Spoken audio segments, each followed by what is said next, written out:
بسم الله الرحمن الرحيم الرحمن علم القرآن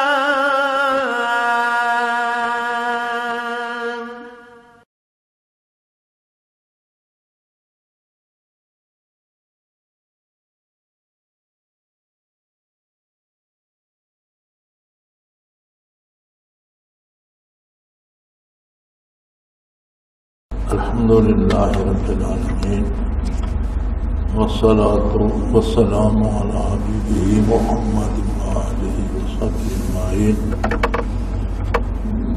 أعوذ بالله من الشيطان الرجيم. بسم الله الرحمن الرحيم. سماعون للكذب أكالون للصوت فإن جاءوك فاحكم بينهم أو أعرض عنهم وَإِن تُعْرِضْ عَنْهُمْ فَلَنْ يَضُرُّوكَ شَيْئًا وَإِنْ حَكَمْتَ فَاحْكُمْ بَيْنَهُمْ بِالْقِسْطِ إِنَّ اللَّهَ يُحِبُّ الْمُقْسِطِينَ. وَكَيْفَ يُحْكِمُونَكَ وَعِندَهُمُ التَّوْرَاةُ فِيهَا حُكْمُ اللَّهِ ثُمَّ يَتَوَلَّوْنَ مِنْ بَعْدِ ذَلِكَ وَمَا أُولَئِكَ بِالْمُؤْمِنِينَ. اللهم سبحانك لا علم لنا إلا ما علمتنا إنك أنت العليم الحكيم. مولاي صل وسلم دائما أبدا على حبيبك خير الخلق كلهم.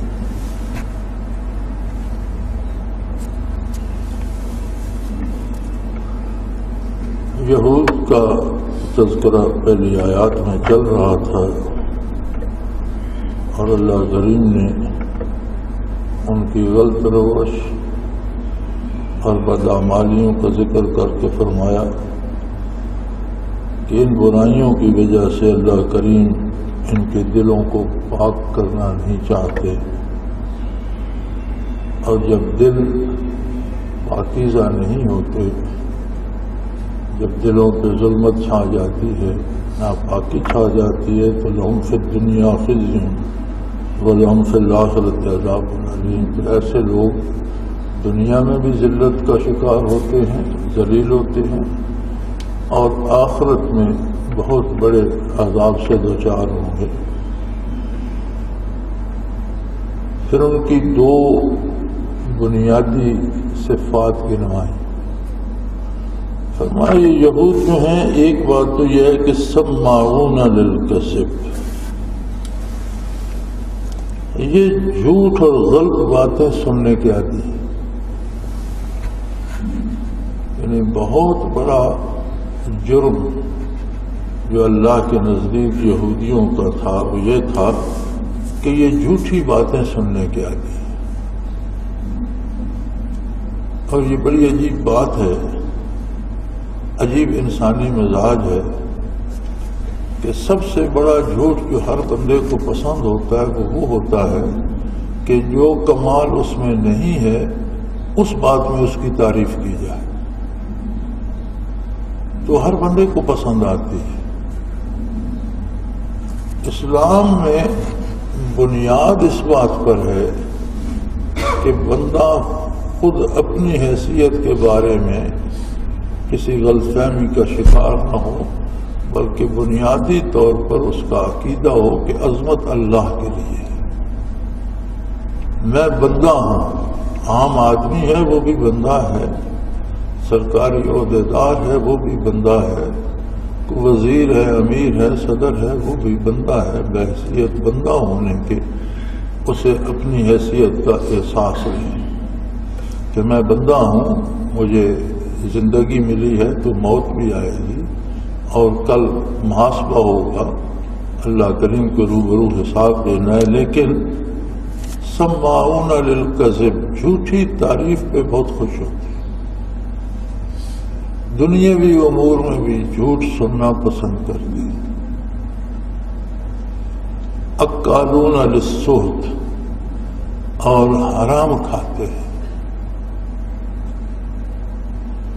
سحت کی تعریف جو علماء تفسیر نے فرمائی ہے وہ یہ ہے کہ جو آدمی کسی امر پر ملازم ہو اور اس کی اسے تنخواہ یا اجرت ملتی ہو، وہ کام کرنے کے لیے کسی سے پیسے بھی لے تو وہ سود ہوگا۔ کام جائز ہے، اسے کرنا چاہیے، اور جو اسے تنخواہ ملتی ہے اسی کام کی ملتی ہے، اس تنخواہ میں اسے وہ کام کرنا چاہیے، لیکن وہ تنخواہ بھی حکومت سے یا سرکار سے لے لیتا ہے اور جس کا کام کرتا ہے اس سے بھی پیسے لیتا ہے، تو یہ سود ہوگا۔ کام جائز ہو لیکن وہ پیسے لیے بغیر نہ کرے تو یہ سود ہوگا اور حرام ہوگا۔ اور اگر کام ہی غلط کرواتا ہے کوئی اور وہ پیسے دے کے کرواتا ہے تو کرنے والا اور دینے والا دونوں، الراشی والمرتشی، رشوت دینے والا اور رشوت لینے والا، دونوں کے لیے نبی کریم صلی اللہ علیہ وآلہ وسلم کا ارشاد ہے کہ دونوں جہنمی ہیں۔ رشوت وہ ہوتی ہے کہ ہم کوئی جو ہمارا حق نہیں بنتا وہ لینا چاہتے ہیں پیسے دے کر، اور اگلا پیسے لے کر ہمیں وہ چیز دے دیتا ہے تو وہ رشوت ہوگی۔ دینے والا اور لینے والا اس گناہ میں برابر کے شریک ہیں۔ لیکن ایک بندے کا حق بنتا ہے، اب اس نے کام تو سرکاری اداروں سے کرانا ہے، وہ جائز ہے، لیکن وہ نہیں کرتے جب تک انہیں پیسے نہ دیے جائیں تو وہ سود ہوتا ہے، وہ لینے والے کے لیے حرام ہے اور دینے والے کے لیے ایسا ہے جیسا کسی ڈاکو نے اس سے پیسے چھین لیے۔ تو ان میں دنیا ہیں، ایک تو یہ جھوٹ بہت سنتے ہیں۔ اگر جھوٹ سننا اتنا ناپسندیدہ ہے بارگاہ الہی میں اور دل سے آ کر دیتا ہے تو جھوٹ بولنا کتنا بڑا جرم ہوگا۔ اگر صرف جھوٹ سننا جرم ہے تو جھوٹ بولنا کتنا بڑا جرم ہوگا۔ اور حضور صلی اللہ علیہ وسلم کا ارشاد گرامی ہے کہ کسی بندے کے جھوٹا ہونے کے لیے اتنا ہی کافی ہے کہ جو بات سنے وہی آگے پہنچا دے، تحقیق نہ کرے کہ یہ بات غلط ہے یا صحیح ہے، ہر سنی سنائی بات آگے بیان کرنا ہی جھوٹا ہونے کے لیے کافی۔ اکالون للسوت، اور حرام کھاتے ہیں، ناجائز پیسے لیتے ہیں۔ اب اگر یہ لوگ فین جاؤ کا آپ صلی اللہ علیہ وسلم کی بارگاہ میں آ جائیں، یہودیوں کا آپس میں ایک تنازع تھا، کسی امیر زادے سے جرم ہو گیا، وہ اسے سزا سے بچانا چاہتے تھے، اب ان کے پاس اور کوئی چارہ نہیں تھا تو انہوں نے کہا ایک ہیلا کرتے ہیں، یہ مقدمہ حضور صلی اللہ علیہ وسلم کی خدمت میں لے جاتے ہیں اور باتیں شاتیں بنا کر اور جھوٹ بول کر جھوٹی گواہیاں دے کر ان سے فیصلہ لے لیں۔ ادھر وہ مقدمہ لائے، ادھر اللہ کریم سے وہی نازل ہو گئی۔ اللہ کریم نے فرمایا پہلے تو ان کی ساری باتیں بتائیں کہ یہ بے دین بدکار لوگ ہیں، اللہ نے ان کے دل سے آ کر دیے ہیں، اور پھر یہ جھوٹ سننے کے عادی ہیں اور حرام کھانے کے عادی ہیں، اور اگر یہ اپنا جھگڑا آپ کے پاس لے آئے فَحْكُمْ بَيْنَهُمْ أَوْ أَعْرِضْ عَنْهُمْ إِنْ تُعْرِضْ عَنْهُمْ فَلَنْ يَضُرُّوكَ شَيْئًا فَإِنْ حَكَمْتَ فَحْكُمْ بَيْنَهُمْ بِالْقِسْطِ۔ اللہ کریم نے فرمایا کہ میرے حبیب یہ آپ کی مرضی ہے، ان کے جھگڑے کا اگر فیصلہ کر دیں یا آپ انہیں کہہ دیں کہ میں تمہارا فیصلہ نہیں کرتا، جاؤ تمہارے پاس اپنی کتاب ہے، اللہ کی کتاب تمہارے پاس ہے، اس کے مطابق فیصلہ کرتے رہو۔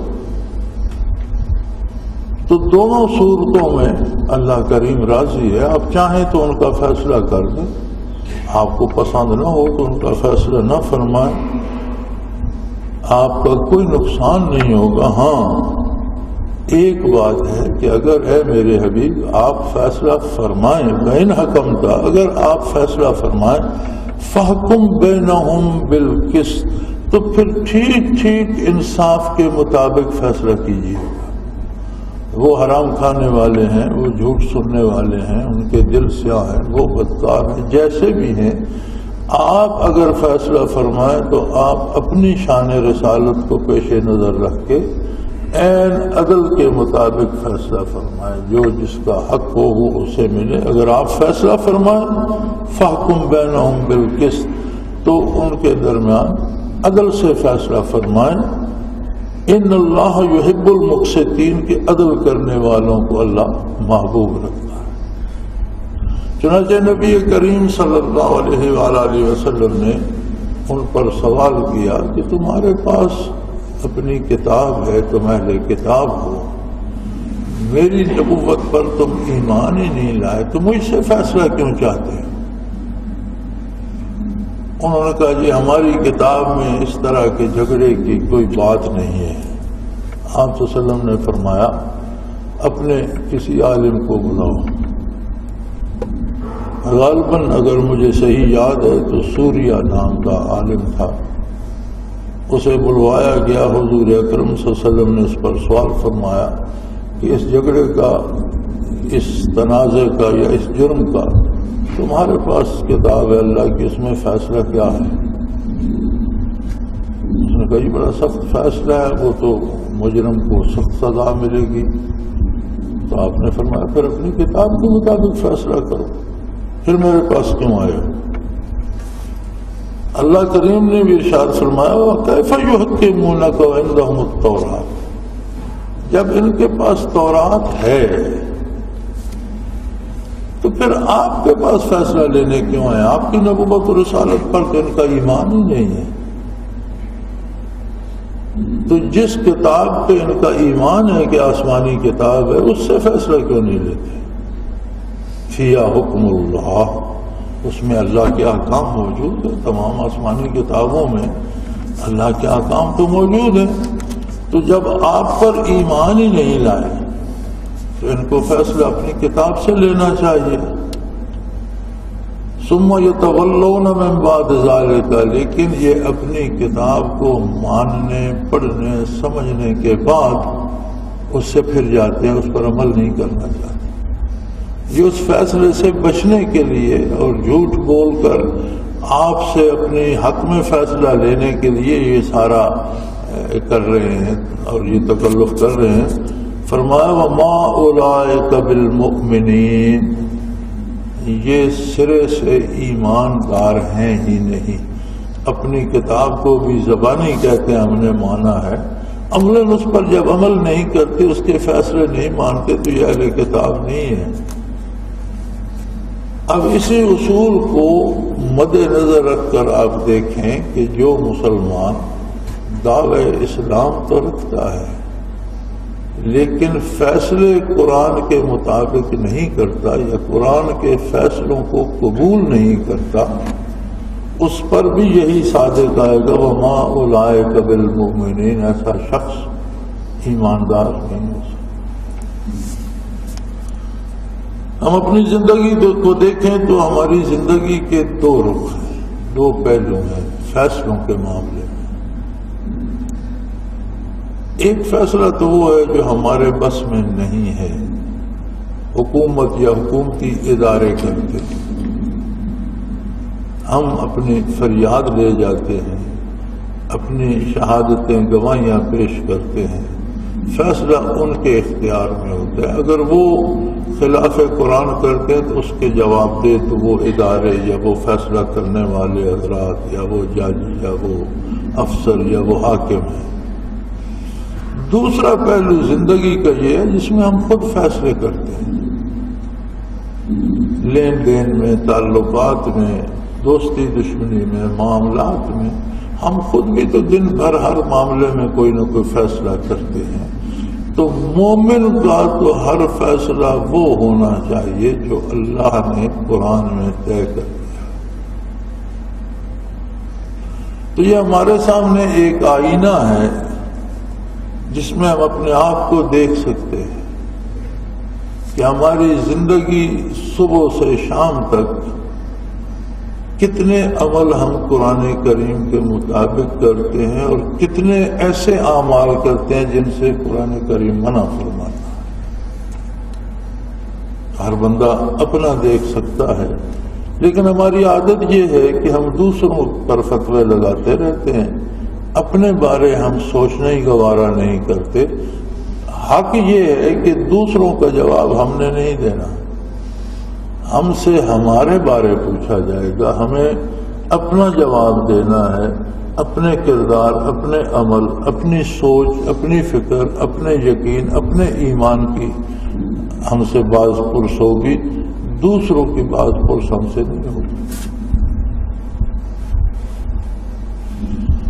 سو فرمایا اگر یہ اپنی کتاب جس کو یہ آسمانی کتاب مانتے ہیں اس پر عمل نہیں کرتے اور اسے سمجھنے کے بعد اس سے منہ پھیر لیتے ہیں اور فیصلے اس کے خلاف کرتے ہیں، تو پھر یہ مومن ہی نہیں ہے، پھر یہ آپ کی بارگاہ میں کیوں آئے؟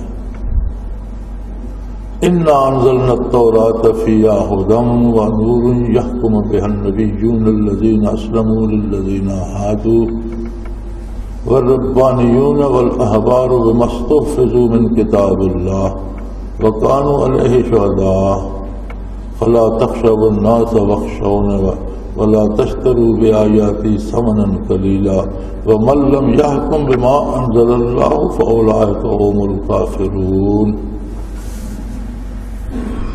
الا اللہ، بہت مشکل اور بہت تکلیف دہ بات ہے کہ ہماری زندگی اللہ ہمیں معاف کرے بالکل ہی قرآن اور اسلام سے دور جا چکی۔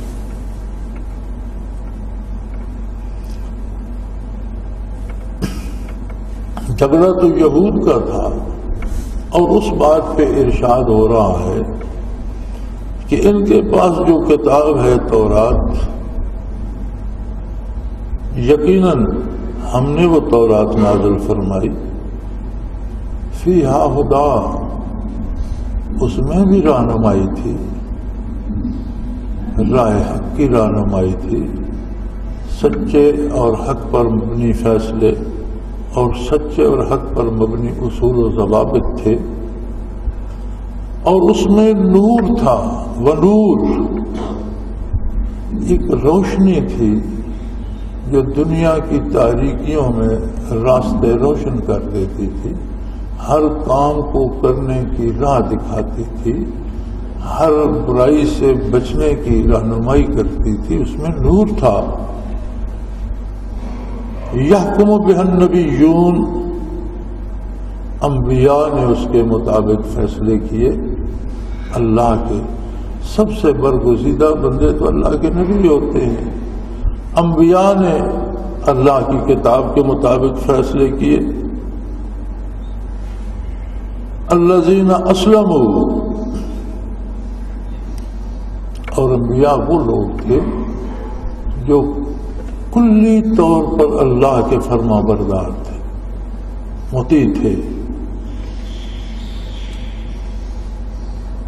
للذین ہادوا والربانیون والاحبار، پھر حکم دیا کرتے تھے یہودیوں کو، ربانیون اہل اللہ، وہ لوگ جن کے پاس دین کی واقفیت اور علم بھی ہو اور ان کے پاس کیفیات قلبی اور باطنی یعنی اپنے انبیاء کے فیوزات و برکات بھی ہوں۔ ہمارے ہاں بھی عام استعمال ہوتا ہے علماء ربانی، ربانی کہتے ہیں ان لوگوں کو جن کے پاس علم بھی ہو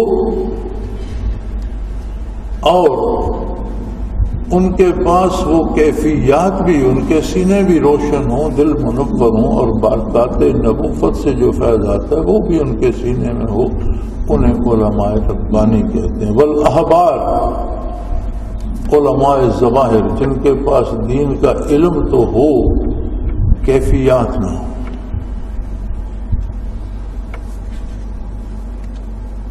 بما استحفظوا من کتاب اللہ، خواہ علماء ظواہر تھے یا علماء ربانی تھے، اللہ کے رسولوں نے، اللہ کے نبیوں نے، انبیاء نے جو کلی طور پر اللہ کے مطیع تھے، انہیں علماء ربانی کو بھی حکم دیا اور علماء ظواہر کو بھی حکم دیا کہ کتاب الہی کی حفاظت کریں. کتاب الہی کی حفاظت یہ ہوگی، یہ پہلی کتابوں کے لیے وہ حفاظت الہیہ نہیں تھی جو قرآن کریم کو حاصل ہے.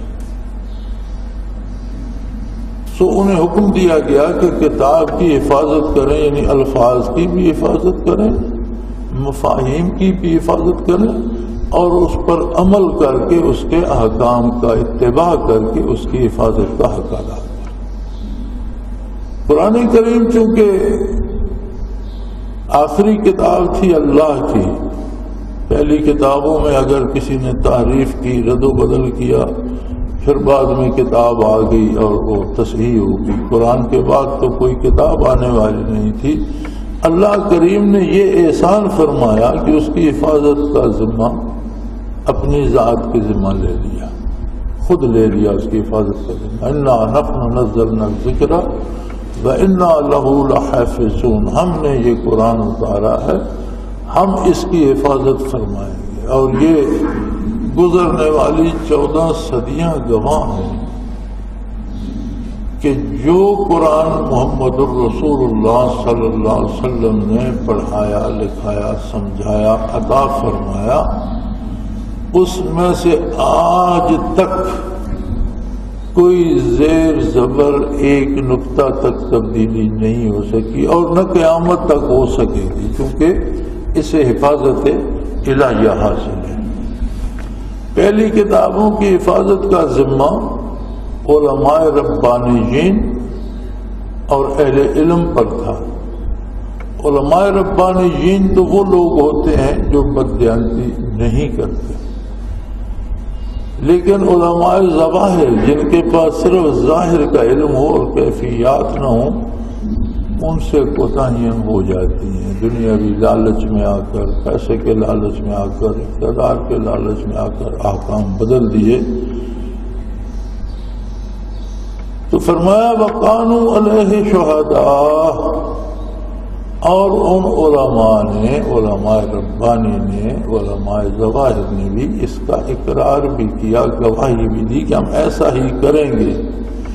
لیکن بات یہ تھی، فرمایا فَلَا تَخْشَوُا النَّاسَ، ایسا نہ ہو کہ لوگوں سے ڈر کر میرے احکام بدل دو. لوگوں سے نہ ڈرو، وَاخْشَوْنِ، اللہ کی عظمت سے ڈرو. یہ کیا بات ہوئی کہ بندوں کو خوش کرنے کے لیے اللہ کا حکم بدل دیا؟ تو کیا تمہارے نزدیک بندوں کی حیثیت اور عظمت اللہ کی عظمت سے زیادہ ہے؟ کل فرد حشر میں تمہیں جواب لوگوں کے سامنے دینا ہے یا اللہ کریم کے سامنے؟ لہذا پیسے دے کر یا کسی کے روب میں آ کر غلط فتوے مت دو. لا تشتروا بآیاتی ثمنا قلیلا، اور دنیا کا معمولی فائدہ میری آیات بیچ کر مت اٹھاؤ.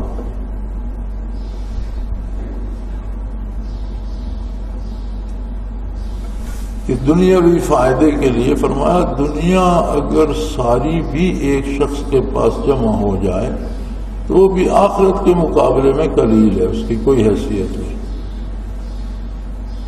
تو فرمایا یہ تھوڑا سا وقتی سا فائدہ جسے کل چھوڑ کر چلے جانا ہے، اس دولت کے لیے یا اس زندگی کے لیے جو کل ختم ہو رہی ہے، اللہ کی کتاب میں تبدیلی نہ کرو، حق کے مطابق بات کرو. اور فرمایا خوب سن لو، وَمَن لَّمْ يَحْكُم بِمَا أَنزَلَ اللَّهُ، جو لوگ اپنے فیصلے اللہ کے نازل کردہ کلام کے مطابق نہیں کرتے، فَأُولَٰئِكَ هُمُ الْكَافِرُونَ، وہ لوگ کافر ہیں.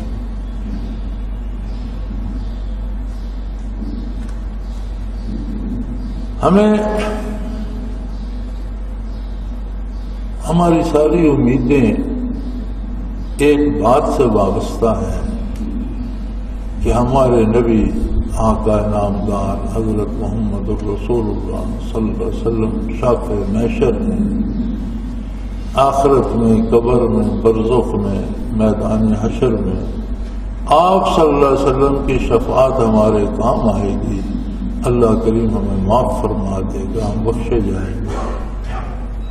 یہ امید ہر اس بندے کے دل میں ہے جسے مسلمان ہونے کا دعویٰ ہے۔ ہوں گے کچھ ایسے لوگ بھی جنہیں اپنے اعمال پہ ناز ہوگا کہ میں بڑا نیک ہوں، بڑا پارسا ہوں، بخشا جاؤں گا، ایسے بھی ہوں گے، لیکن اکثریت ایسے ہی لوگوں کی ہے جنہیں اپنی کمزوریوں کا احساس ہے، اپنی خطاؤں کا احساس ہے، لیکن ایک امید ہے اللہ کی بخشش کی کہ اکثر ہم نبی کریم صلی اللہ علیہ وسلم کی، خاتم النبیین کی، امام الانبیاء صلی اللہ علیہ وسلم کی امت ہیں، آپ شافع محشر ہیں، اور انشاءاللہ آپ کی شفاعت سے ہماری بخشش ہو جائے گی۔ لیکن شفاعت کے لیے ایمان تو شرط ہے۔ اب اللہ کریم بات تو یہودیوں سے کر رہے تھے کہ یہ کتاب میں مسخ کر دیتے ہیں، انہیں چاہیے تھا کہ جو نبیوں نے انہیں سبق دیا، درس دیا، اس پہ قائم رہتے، کتاب اللہ کی حفاظت کرتے، اس کے احکام کے مطابق فیصلے کرتے، لیکن ایسا یہ نہیں کر پائے۔ تو پھر یہ ساری بات کر کے آگے ایک اصول بیان فرما دیا جو صرف ان کے لیے نہیں، قیامت تک کے لیے ہے۔ ایک قانون بنوا دیا، وَمَن لَّمْ يَحْكُم بِمَا أَنزَلَ اللَّهُ، کہ وہ لوگ جو اللہ کے نازل کردہ آئین و دستور کے مطابق فیصلے نہیں کرتے، فَأُولَٰئِكَ هُمُ الْكَافِرُونَ، وہ لوگ کافر ہیں۔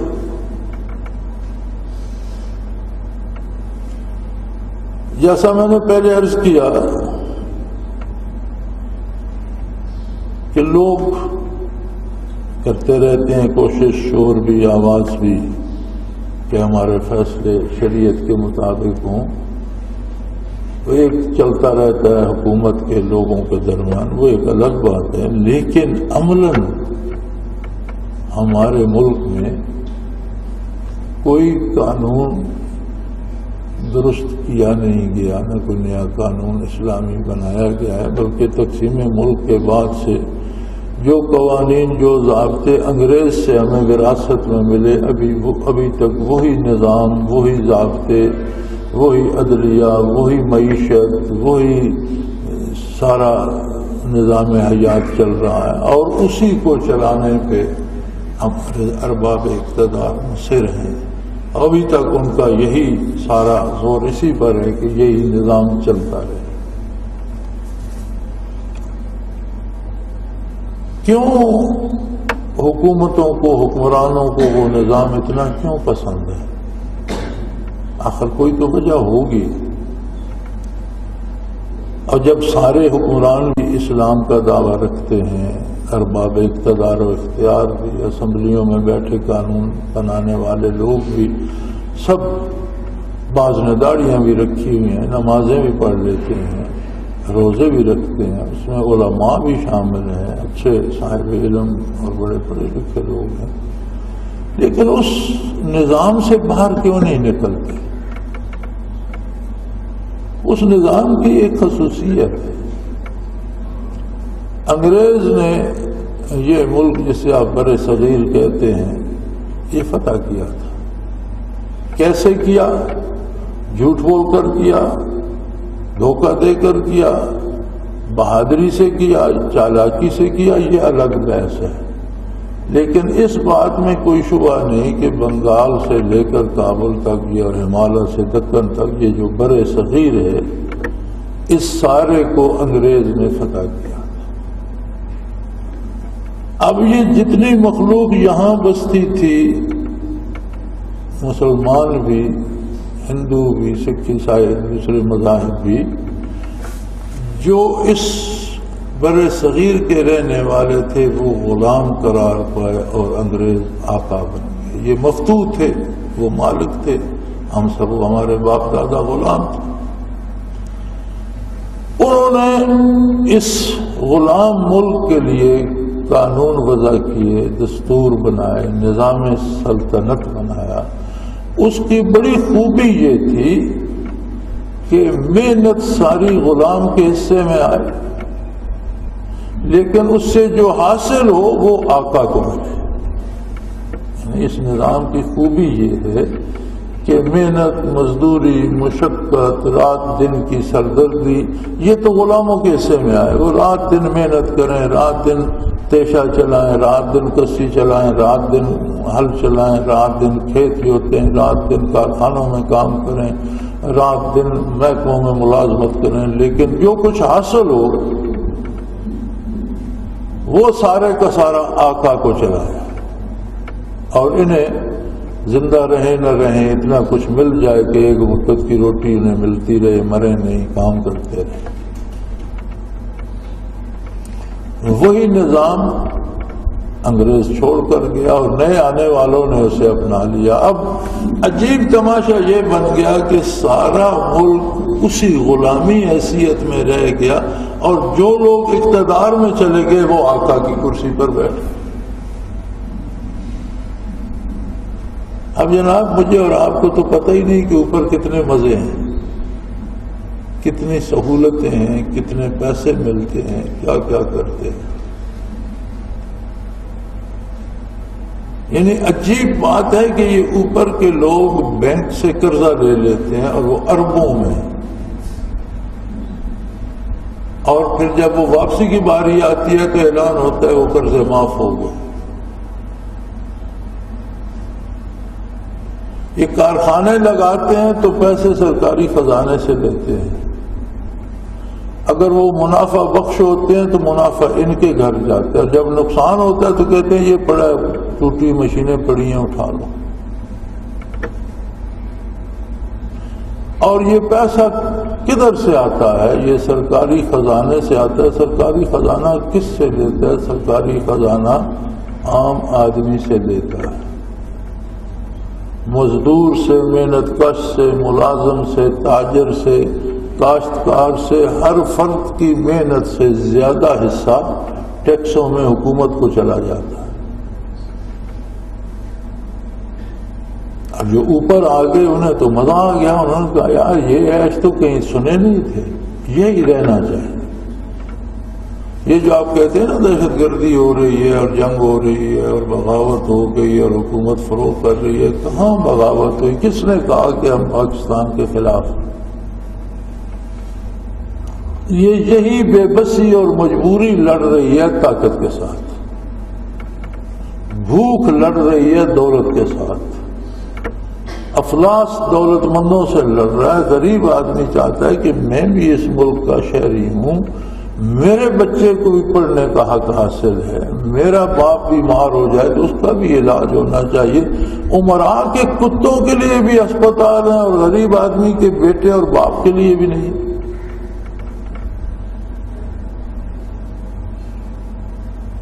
تو لڑائی کا طریقہ غلط ہے، بندے مارنے کا طریقہ غلط ہے، کسی کو کسی کی جان لینے کا حق نہیں ہے۔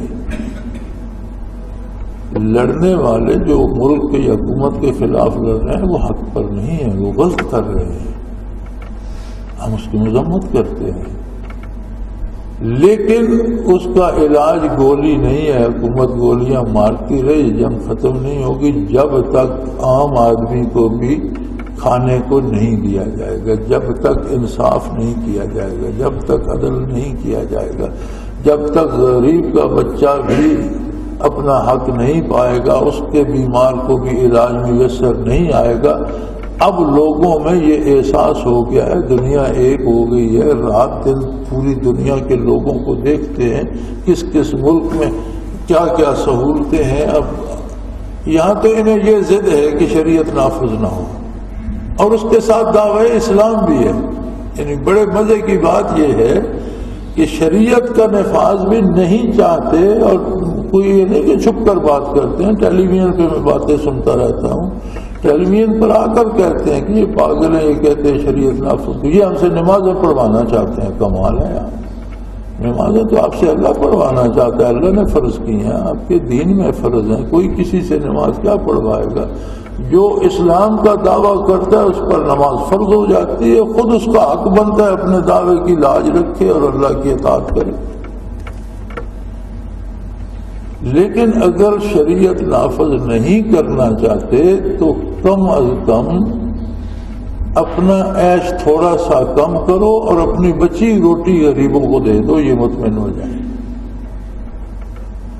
صرف اسلام آباد کے بڑے گھروں میں جو شام کو کھانا بچتا ہے جسے پھینک دیا جاتا ہے، وہی راولپنڈی شہر میں تقسیم کر دیا جائے تو ہر گھر کو کھانا مل جائے۔ یہ وہ بھی نہیں دینا چاہتے، لیکن اللہ کا فیصلہ بھی ہے کہ جو لوگ اللہ کے فیصلوں کے مطابق فیصلے کرنا پسند نہیں کرتے، مَن لَّمْ يَحْكُم بِمَا أَنزَلَ اللَّهُ، اللہ نے جو قرآن نازل فرمایا اس کے مطابق جو فیصلے نہیں کرتے، فَأُولَٰئِكَ هُمُ الْكَافِرُونَ، یہ میں نہیں کہہ رہا، اللہ کہہ رہا ہے کہ وہ لوگ کافر۔ میرے خیال میں اس سے بڑی کسی سزا کا تصور نہیں ہو سکتا۔ کفر کا فتویٰ لگ جانا یا کفر کی دفعہ کا لگ جانا کسی پر، یا کسی کا کافر ہو کر مرنا، اللہ پناہ دے یہ وہ جرم ہے جو ہمیشہ ہمیشہ بندے کو دوزخ میں رکھے گا۔ میں اگلے دن ہلیۃ الاولیاء دیکھ رہا تھا، دوزخ میں کیا حشر ہوگا۔ آیہ کریمہ ہے قرآن کی، کلما نضجت جلودہم بدلناہم جلودا غیرہا، جہنم میں جو پھینکے جائیں گے تو جہنم کی تیز آگ جب ان کی کھالوں کو جلا دے گی تو فوراً ہم دوسری کھال پیدا کر دیں گے، اگلی جل جائے گی، نہیں پیدا ہو جائے گی، جلتے رہیں گے مسلسل۔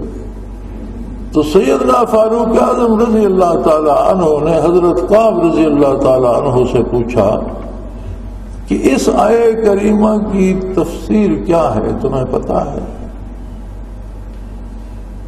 انہوں نے عرض کی، امیر المومنین، میں نے مسلمان ہونے سے، اسلام قبول کرنے سے پہلے اس کی تشریح کسی سے سنی تھی۔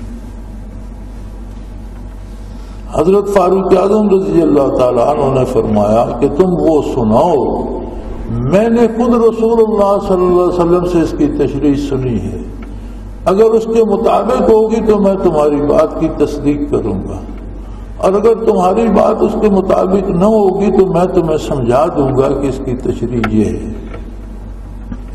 انہوں نے عرض کیا، جی میں نے یہ سنا تھا کہ ایک لمحے میں دوزخ کی آگ اتنی تیز ہوگی کہ اس کی کھال ایک لمحے میں 120 دفعہ بدل جائے گی۔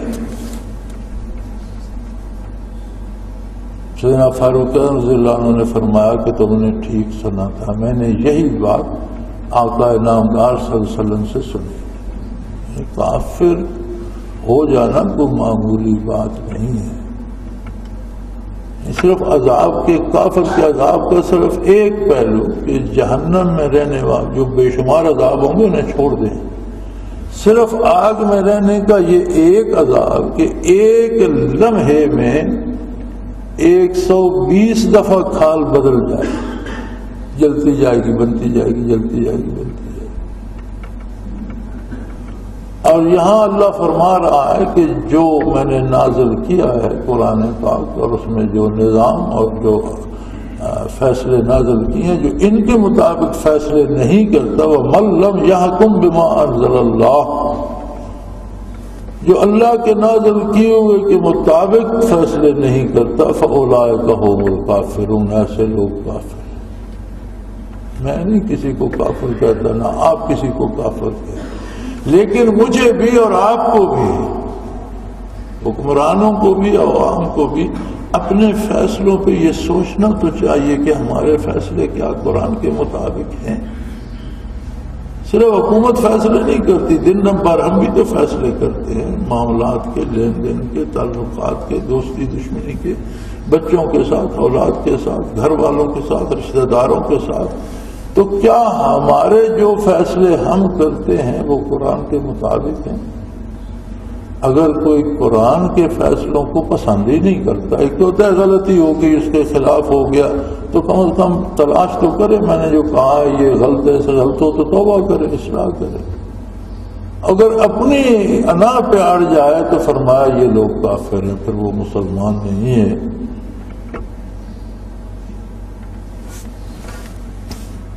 اللہ کریم ہماری خطاؤں سے درگزر فرمائے اور ہمیں اپنے نازل کردہ آئین و دستور پر عمل کرنے کی توفیق عطا فرمائے۔ وآخر دعوانا ان الحمدللہ رب العالمین۔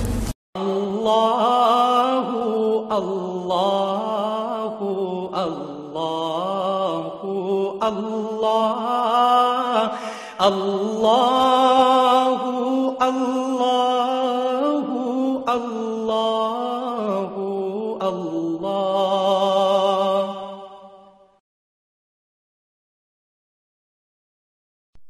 حضرت امیر محمد اکرم آوان مد ذلہ العالی دارالعرفان منارہ ضلع چکوال میں سالہ سال سے قرآن و حدیث کے اوپر خطابات کر رہے ہیں اور سلسلہ نقشبندیہ اویسیہ کے مطابق لوگوں کو ذکر الہی کی تربیت دے رہے ہیں۔ وہ قرآن پاک کی تفسیر ترتیب وار بیان کر رہے ہیں۔ تفسیر قرآن کو وہ موجودہ ملکی اور بین الاقوامی حالات کے مطابق بیان کرتے ہیں۔ موٹر وے سے کلر کہار کے انٹرچینج سے نکلتے ہوئے کلر کہار کی جھیل سے ہوتے ہوئے میانی، بوچھال اور نور پور سے گزرتے ہوئے دارالعرفان منارہ پہنچ سکتے ہیں۔ حضرت امیر محمد اکرم آوان نے بچیوں اور بچوں کی دینی اور دنیاوی تعلیم کے لیے سقارہ اکیڈمی کے نام سے ایک درسگاہ بھی قائم کی ہے، جس کا افتتاح ملک پاکستان کے صدر جنرل محمد ضیاء الحق نے اپنے دست مبارک سے کیا تھا۔ وہ تمام احباب جو اسلام کی طلب رکھتے ہیں ان سے گزارش ہے کہ دارالعرفان منارہ ضلع چکوال میں امیر محمد اکرم آوان صاحب کے خطابات سے مستفید ہوں۔ وہ ہر جمعے کو نماز سے پہلے بیان فرماتے ہیں۔ ہر ماہ کی پہلی اتوار کو ماہانہ اجتماع ہوتا ہے جس میں آپ خصوصی خطاب فرماتے ہیں اور پاکستان کے چاروں صوبوں سے احباب اس اجتماع میں شرکت کرتے ہیں۔ اس کے علاوہ یہاں سال میں 2 مرکزی اجتماعات بھی ہوتے ہیں، ایک رمضان المبارک میں اعتکاف کا اجتماع اور دوسرا جولائی اور اگست میں 40 دن کا اجتماع ہوتا ہے جس میں روحانی تربیت کی جاتی ہے۔ اپنا خون سیماب دے کر اتنا ہم کر جائیں گے، نام آقا کا چمن میں پھر رقم کر جائیں گے۔